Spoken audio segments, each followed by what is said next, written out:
This Christmas, go to CozyEarth.com and use code CALM to give the gift everyone else will be jealous of.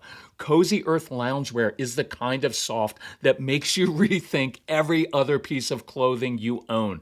You know we live in our Cozy Earth pullovers and PJs, sleep under their bamboo sheets, and have the best talks ever under the bubble cuddle blanket. We love giving Cozy Earth because it's the gift people open and immediately put on and will never want to take off. Wrap yourself in the unique coziness of the bubble cuddle blanket and bamboo sheets. You'll feel recharged after the busyness of the holidays and feel like a new person. Give the gift of everyday luxury and comfort that lasts far beyond the holidays. Head to CozyEarth.com and use my code CALM for up to 20% off. And be sure to tell Cozy Earth we sent you. That's CozyEarth.com, code CALM. Did you know that parents rank financial literacy as the #1 most difficult life skill to teach? Meet GREENLIGHT, the debit card and money app for families. With GREENLIGHT, you can send money to kids quickly, set up chores, automate allowance, and keep an eye on your kids' spending with real-time notifications.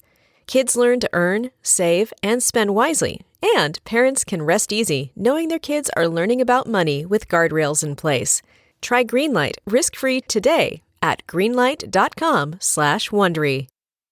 So do you have kids who, you know what, I'm not even going to begin this podcast with one of those rhetorical questions, right? Like, do you have kids who fight you over chores and have selective hearing, i.e. they can't hear their parents? I'm not going to ask that because I know that you do. And if you have a strong-willed child or a child with PDA, pathological demand avoidance, the traditional approach is to get your kids to listen and to motivate them to do chores or just put their shoes on, typically backfire. I want to give you a wide array of different strategies that will work for different kids in different situations, no matter what the ages of your kids. And I'm going to give you a couple realistic approaches to this that you may not hear anywhere. And at first you're going to reject, like your kids do, right? The first idea. And you're going to hate it at first, but I think you'll end up loving it. So that's what we're going to discuss on this episode of the Calm Parenting Podcast. So welcome. This is Kirk Martin. You can find us in our big Christmas sale at CelebrateCalm.com. So I want to begin with a tough approach because it's the most simple, but usually the least effective with strong-willed kids. But you've got to have this approach in your back pocket at all times. What I want you to know is the tough approaches with these kids, they just tend not to work all that well in the long run. And they definitely won't work that well with your kids with PDA. And a side note, I'm going to devote 2 entire new episodes to addressing PDA right after the new year. So subscribe to the podcast and you won't miss these when they're released. So here's some options. You can discard them, you can adapt them, you can use them verbatim. But sometimes you have to use a firm approach to set your expectations. Just remember, I don't make things personal. I don't lecture or go on and on. I don't create drama, even though your kids will. So your kids are refusing to do chores. And I just say this, look, every day I run 3 services in this home for you. A meal service, a taxi service, and a laundry service, in addition to the 83 other things you do as parents. In return, I simply ask that you complete 3 simple chores. From now on, if you don't do your chores, my services begin to shut down. And then your kids are going to complain, seriously, you're not going to take me to my soccer game if I don't do my stupid chores? Look, you don't need to lecture, plead, or convince them of the fairness of this. Just set the expectation very clearly and matter-of-factly. Yeah, that's just how life works and how our home works. No chores, no taxi service. Well, that's dumb. If I don't make it to my soccer game, my coach is going to be upset and I'll let my team down. Yes, you will. And then you can explain to your coach that you missed your game because you chose not to do your chores. See, can you hear that? It's the tone and the shift in responsibility that is the most important part to me. I'm not creating drama. I'm not making it personal. You know what? How are you guys ever going to be responsible in life if you can't even clean your room? I'm not expressing my resentment. You know what? After all I do for you guys, the least I expect is for you to help a little bit around the house. When I was a kid, I just scrubbed the floors. See, that just gets into resentment and guilt trips because you've taken on too much of the responsibility yourself. With this tone and this example, I'm just shifting responsibility to my kids in a reasonable way. Now, look, if your kids are currently doing nothing, and I get that, then maybe add one or two responsibilities to create a success and just get a win and get some positive momentum. If you're doing too much for your kids, then you have to reset. You can apologize for setting that expectation. Look, your kids are never going to wake up and say, listen, Mom, Dad, I just talked to my brother about this. We've determined you do way too much for us. Yeah, that's not going to happen. So you can apologize for doing too much and then reset. And this tone and example is the pattern for much of the discipline in your home. Very few words, concise and clear. You simply do what you said you were going to do. I promise that if you don't do your chores, I am not going to run my services for you. You are simply keeping your promises, and that speaks of personal integrity. I want you to be able to count on me when I tell you something. So here's one more example. Your kids get up on Saturday morning. They're excited to play with friends or build or get on screens. And you say, hey, this week you were asked to do X and Y, and that didn't get done. So until those two things are completed, there's just no fun happening in this home. Short and sweet. Now, you can expect wailing and gnashing of teeth. Your kids are never going to say, Mother, Father, thank you for holding us to a high standard and expecting us to be responsible. We know this is good character formation for our future. Yeah, they're not going to do it. And so they're going to complain. Don't react to that. Now, we used to call it kind of declaring martial law in our home. And the kids will complain that it's not fair and it's boring. Just smile. Go about your day. Put on your noise-canceling headphones. When if you don't have those, ask for those for Christmas and crank up the fun music. Look, you guys can complain for the next 7 hours if you want. That's your choice. I'm going to get my stuff done so I can enjoy the rest of the day. Okay, number 2 option. I actually like this option a lot because a core principle with strong-willed kids is giving them ownership of their choices. Ownership says, look, here's my objective. I don't care how you accomplish it. Just get it done. Now, this skews a little bit toward kids as they get older. So you list all the chores that have to be done around the house on a weekly basis. Put that on a big piece of poster board. And maybe you get your kids a pizza. And you say, hey, we want to give you guys an opportunity to come up with your own plan to get all the chores done each week. You can divvy up the chores however you want between each of you. You can change it up every week or month. It doesn't matter to us. Just come up with a plan. You're teaching your kids how to negotiate and problem solve and be assertive and own this themselves. And I'd be fine if your kids came back with a plan that even said, look, we're going to do most of these plus a couple of your adult chores like cooking twice a week in exchange for not having to do X and Y. See, I would love that. Now, if they can't come up with a plan, then you just have to be the dictator and you assign the chores to each of the kids. But I would definitely try this and coach them along in how to compromise and be creative. Number 3, I'm including this option because it's very realistic, and it's kind of funny to me, but it's funny because it's realistic because of the kind of kids we have. What may end up happening is this. Say you have a more strong-willed child and a couple other kids. Your strong-willed child is going to pay one of his siblings to do some of his chores and then probably manipulate the more compliant people pleaser to do the other ones. And you're going to think, that's not fair. You can't do that. But here's what I would say to your strong-willed child. You know, that's brilliant. Chores are boring to you. So you used your brain and your creativity and you came up with a plan.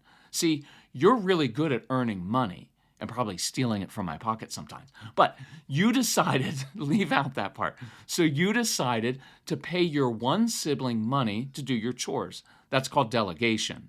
And you're going to use that in life because one day you're going to own your own business because God knows nobody's going to hire you because you don't like authority figures. You can kind of keep that part, sarcasm aside. But you know they're probably going to run their own business one day. Look, I'm working with their nature. So, son or daughter, you're going to have to hire people to do the things that you're not good at doing or that you don't want to do. See, you're teaching them a life skill at an early age. And I know as a parent you're going to struggle because they manipulated their other sibling to do chores. But you know what the other words for that instead of just manipulation? It's called understanding human nature. It's called influencing people. Now, I don't want your kids to grow up to be manipulators, but that's not what they did. The real issue isn't your strong-willed child. It's the people pleaser. And you have to give them skills. So you talk to that child and say, look, if you really want to do this for your brother because you love carrying out tasks and you like cleaning, go for it. But if you're just afraid to speak up, oh, I don't want you walking through life getting manipulated by other people. So let's learn how to be assertive and say, no, I'm not doing those 3 chores for you for free. I will do them for X amount of money, or I'll do those in exchange for you doing this for me. See, I actually love this idea. I love teaching your kids how the real world works. And you're not, look, if you have a strong-willed child, they're not all doing an equal number of chores. It's going to look different than your perfect ideal, and that's okay. Okay, number 4. This is going to irritate you, but I want to save you countless power struggles with the following options. If you have toddlers, I guarantee you this is going to happen. Their toys are all over the floor. And as good moms and dads, you're going to say, honey, you need to pick up your toys right now. And they're going to resist or ignore you. And they're not going to do it. You're going to be tempted to say, well, if you don't pick up those toys, I'm going to put them in a bag and take them to Goodwill and give them to a child who wants them.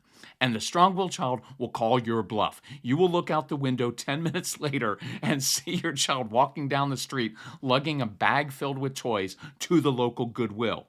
That's how strong-willed kids roll. So here's the option I'm going to give you. Turn on some fun music, get down on the floor with your kids and pick up their toys and put them in the bin together. And the whole time, you're going to be swearing under your breath and complaining, I'm picking up more toys than they are. I know you are. And we did the same exact thing with Casey, and I hated it. And you're going to wrestle with the same question we did.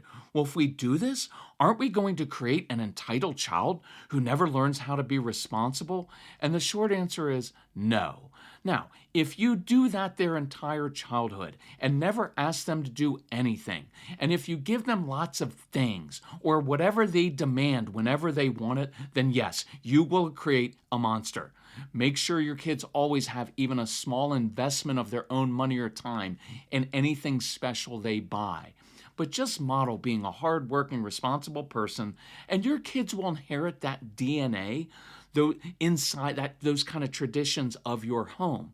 So in this case, you read the moment, and you got down on the floor, and you played music and showed your kids how to clean up quickly together. And as they get older, you can balance that out, and don't be afraid to say, no, I'm not going to do that for you, but I believe you're capable of doing it. Now, here's a bonus point for any moms and dads, but especially moms who really struggle with this. Ask your kids to bring you something sometime. Get them in the habit of serving and doing things for you. Hey, could you bring me my glass of iced tea from the kitchen, please? Ask them to do that and watch what happens. Those of you who have demand-avoidant PDA kids will use this strategy a lot. Doing the chore together makes it feel like less of a demand. Hey, let's see how many Legos we can pick up together before the next 2 songs are over. So, do you want to pick up the red blocks while I get the blue blocks? I used this a lot with Casey when he was young. Sometimes I'd actually let him think he was in charge. All right, you're the boss of the blocks. Which color do you want me to pick up, and which are you going to pick up? He liked that sense of ownership. And I'll just encourage you with this. Casey's 32 now. One of the reasons he got promoted very quickly at his other job is that he's very conscientious. He works hard. He takes care of business without being told. When he and I work together, he's proactive. Whenever he brings me a challenge or a problem, he always comes with a solution that he's researched. So don't worry about trying different ways of motivating your kids. Keep modeling life for them. Okay, let's get to the one that you'll hate at first, but I find to be the most realistic. So you know what brings us a lot of joy? Getting a text from our daughter-in-law saying, OMG, this hungry root coconut curry, broccoli, and pepper bowl is to die for. Like many young couples, she and our son are working extra long hours during the holidays, so we're treating them to a couple extra hungry root meals each week. They love hungry root because it eliminates having to decide what to have for dinner and making that stop at the grocery store when they're tired and hungry. Hungry root replaces expensive carryout with healthy, delicious meals that only take minutes to prepare. Plus, you can find kids' meals that even picky kids love. We love Hungry Root, so take advantage of our exclusive offer. Go to hungryroot.com/calm and use code CALM to get 40% off your first box. Plus, get a free item in every box for life. That's hungryroot.com/calm, code CALM to get 40% off your first box. hungryroot.com/calm, code CALM. Hey, do you ever have this happen? We just learned some relatives are unexpectedly visiting us after the holidays, and we hadn't planned on getting them gifts or using our extra bedroom. So we immediately went to wayfair.com. We were able to get such disparate gifts as a garage organizer, a dollhouse for our niece, a tea infuser and kettle, and extra pillows for the bedroom. Plus, I snuck in a last-minute gift for Mrs. Calm. All in one place. Plus, you get fast and easy delivery, even on the big stuff, so you can get what you need when you need it. There's something for every style in every home, no matter your space or your budget.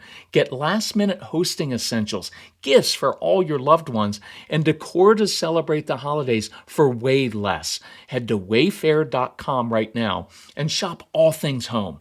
That's WAYFAIR.com. Wayfair, every style, every home. Okay, number 5. I'm going to switch up the order here because I do like this one. Work with their nature. Most of us have kids whose brains crave stimulation, intensity, and novelty. We had 1,500 of these kids in our home, and they all did chores for us. But I worked with their nature and often made things a challenge for them. Hey, bet you can't do this chore blindfolded or backwards. Hey, do you think you can get all the crumbs off the kitchen floor without using the broom? And that inspired their creativity. Although one girl did this by crawling on her belly and eating the crumbs off the floor. Not recommending that, but sometimes our kids do that stuff.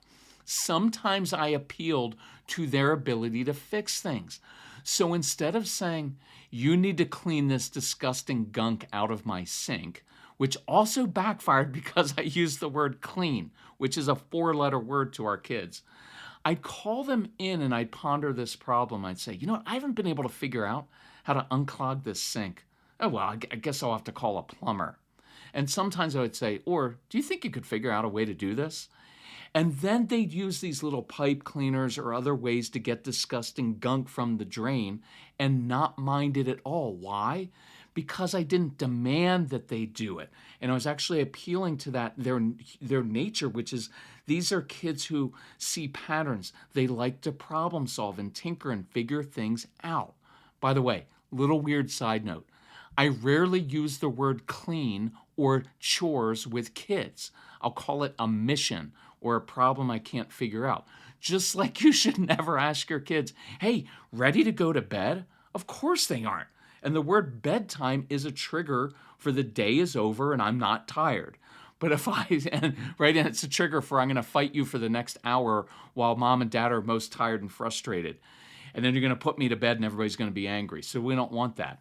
So when kids are little, I'd say, who's ready for me to read them the end of that story so we can see what happens to Captain Underpants?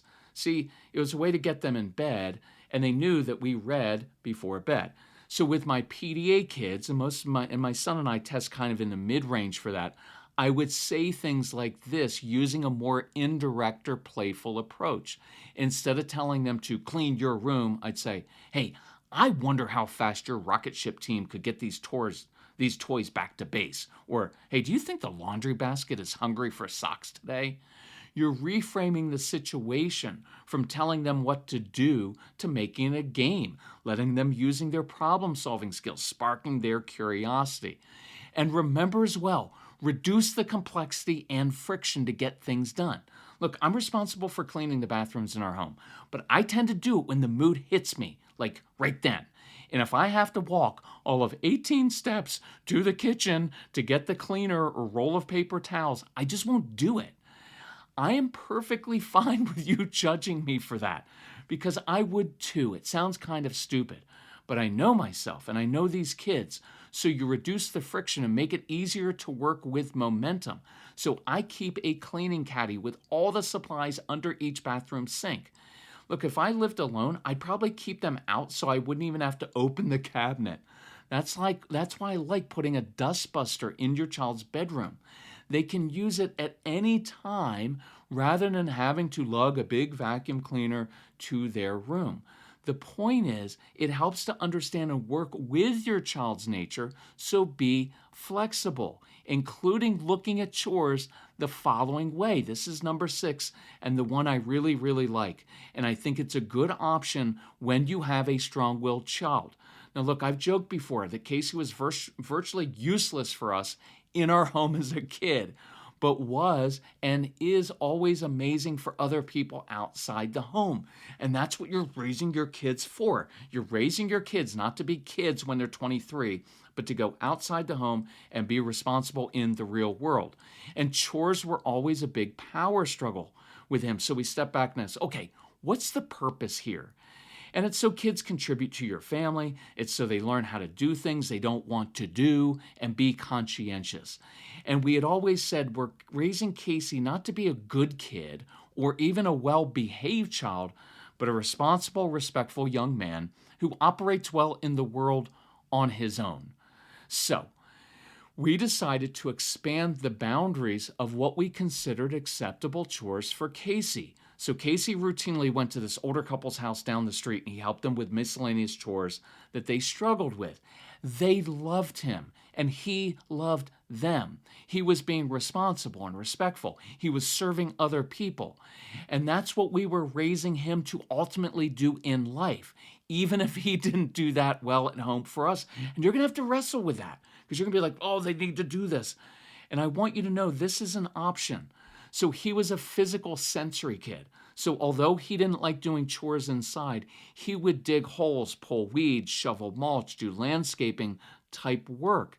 He loved cars, so he'd wash the cars. Not very well, but he would do that, and we counted those as chores.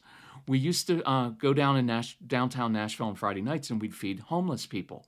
So he'd load extra water in the car, cook meals, and serve people. And he began making us 1 or 2 meals each week. To this day, he is a fantastic cook, and he loves making us special meals. We counted those as chores. So you can go beyond traditional chores with these kids. At age 12, he began officiating hockey games at the local ice rink. He had to set his alarm, get up early on weekends, show up on time, clock in, work, fill out his paperwork, be responsible to his boss. Some of you have kids who enjoy the adult world and doing adult responsibilities. Let them do that. Some of you have kids who enjoy doing kid chores. That's awesome. Be flexible with this. You can raise your kids according to their nature, and you treat kids differently all the time. Now, some will complain that your one child doesn't do different kinds of chores, so you can give them options. Well, do you want to go do chores for the Hendersons down the street? And they'll be like, no, they're old and they smell. Okay, well, your brother loves helping them, so he does chores for them. Do what works for your family. Put it in your child's court. This is what we really want in the end. Look, a mom just emailed and said, hey, our son has PDA. He resists us on so many things. I was listening to your programs one night while cooking dinner, and he asked what it was about. And I flippantly said, this is for grown-ups. You wouldn't understand. Well, you can guess what happened next. He became obsessed with listening to you. So the mom said, I said, why don't you listen and tell me a couple things I could begin doing differently as a mom? And her son replied, I already think you're a great mom. And so the mom said, I wasn't expecting the tears to flow so much. So I let him listen to your programs. And a few days later, he came into the kitchen and said, I have a proclamation that I wrote. I like what that guy said about being the boss of me. I would like to be the boss of chores and the boss of my own homework. I want to do it in the order I like. This guy said, as long as I get them done, you shouldn't care how I do my homework or chores. Are you good with that? And I just nodded, and he proceeded to create this assembly line of sorts for his chores and homework in the basement. So at school, they do little stations for work, and he likes moving. So her son set up stations in the basement for each class, and he would alternate doing homework and then a chore and a different snack at each station. And the mom said it's hard to explain, but since then, he has been what he calls the boss of me himself, and it's working. See, I love that. Definitely, over the holiday break, let your kids listen to the programs. Let them listen to the one on sibling fights, all of them, and say, you guys get to be the boss of you if you do it within my boundaries. You'll be surprised what stands out to them and how they use the new insight. Look, if you need help with anything, need help even financially, we've got a big sale on, but if you need help, reach out to Casey, C-A-S-E-Y, celebratecalm.com. He won't do any chores for me, but he'll help you. Okay, see how many of the strategies we talked about today that you can apply in your home with your kids. All right, thank you guys for working so hard at this. Love you all. Bye-bye.